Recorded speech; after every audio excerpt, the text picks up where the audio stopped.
All right. Thanking and praising God for the way in which He not only gives us the gift of life, but the ability to have a better understanding of our identity and therefore our purpose. And for that reason, let's call Luke chapter 4 ID for identity, in a chapter that I want to look at through that lens, understanding that the first 13 verses of the chapter are going to tell the relatively famous story of Jesus being led out by the Spirit into the wilderness to be tempted by the devil, in three questions that are going to seem to challenge his identity and his security within his identity, as verses 14 and 15 are going to talk about the way in which word is going to spread, similar to the way in which we saw it spreading in Mark's description of the life of Christ. It's going to spread about, of course, the great works that he has been doing and that he will now continue now that he has successfully overcome the temptation. The temptation in the wilderness, as verses 16 through 30 are going to describe the way that, as it often goes in life, our high moments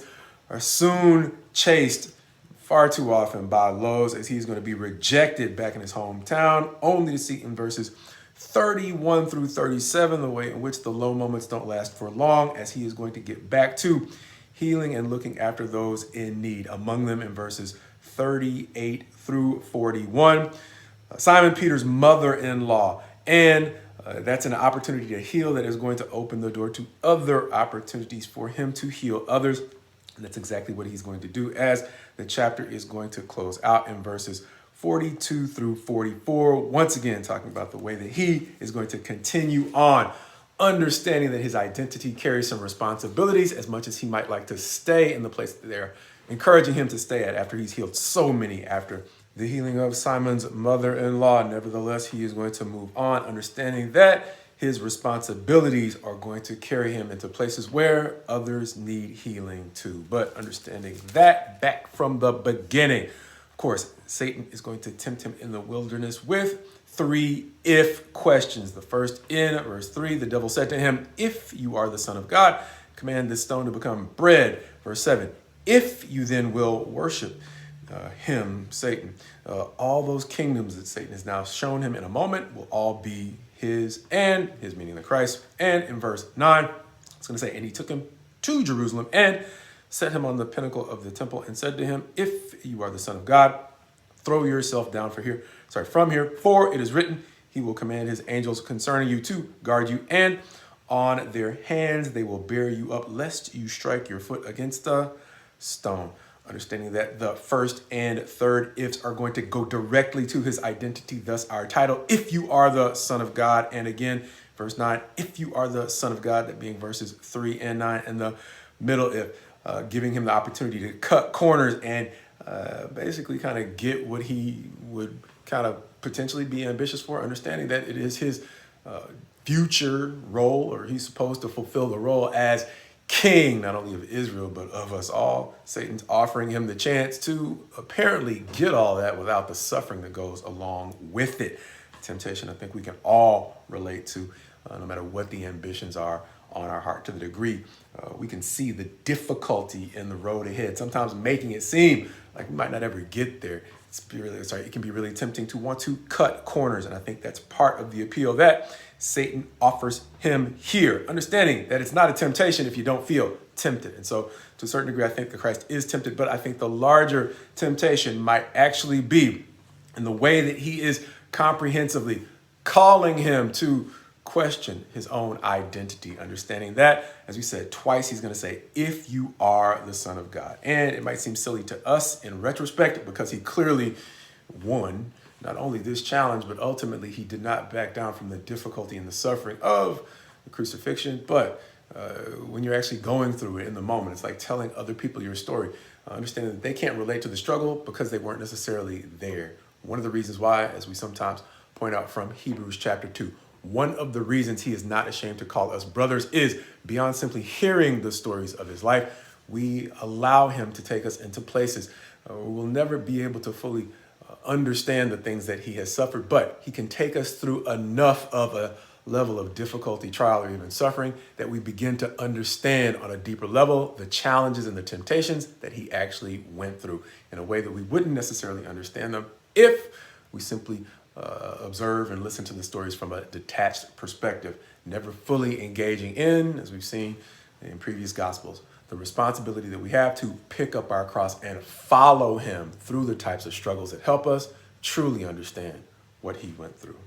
Understanding that the obvious temptation might still not have really been much for him. Understanding that he might have been quite confident in who he was as the Christ, but the more nuanced or subtle temptation might have been in tempting him in what I think actually consistently goes through all three of these if questions. Tempting him to challenge the boundaries that God had potentially set for him, as opposed to proving who he was within the boundaries that God had set for him. Understanding that by the time we get to this point, he's going to come down out of the temptation already having the appeal of the people or the confidence of the people that he's able to do some mighty things.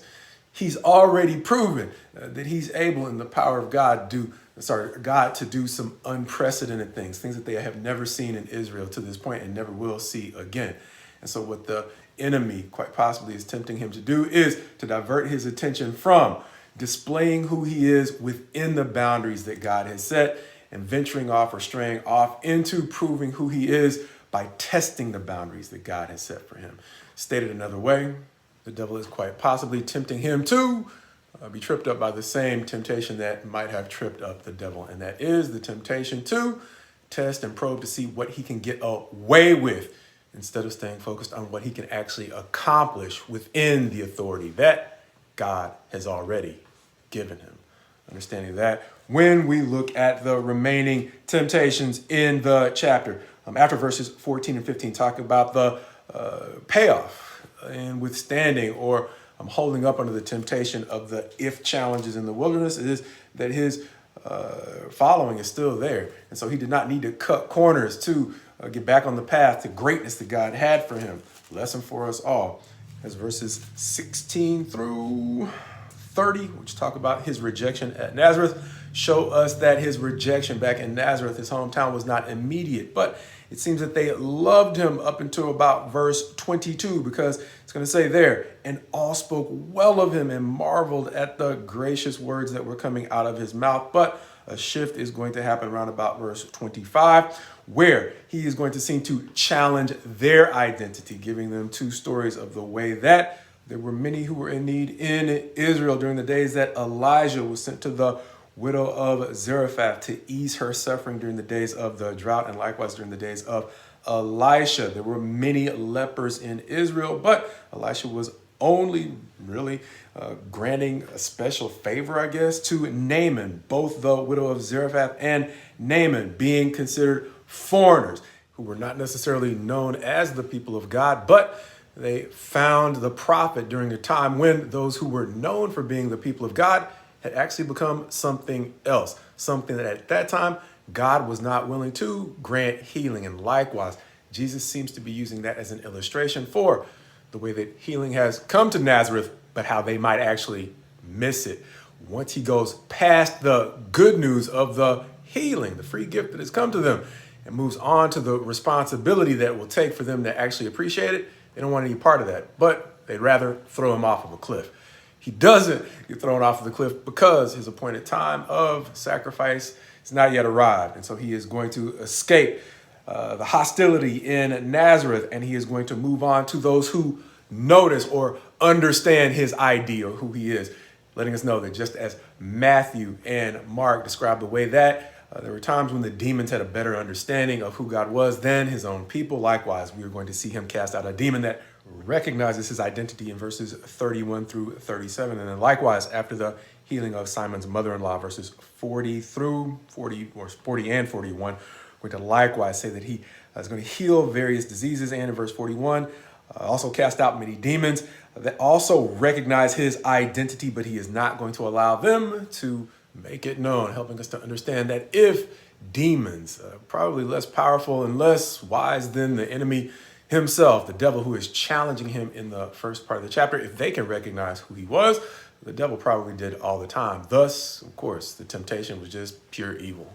Understanding that in our lives, there are going to be times when people are fully going to appreciate the abilities or the potential that we have. But I've heard wise counsel warn us to look past the surface of certain challenges to seek to have God help us discern times in which those who question or challenge our abilities may actually be more threatened by our abilities, offering us chances to derail our own success by challenging us to do things that test or maybe just ignore God's boundaries, causing us to lose sight of something that David seems to realize and repeat throughout the Psalms, and that is the way that God's boundaries actually add stability to our success.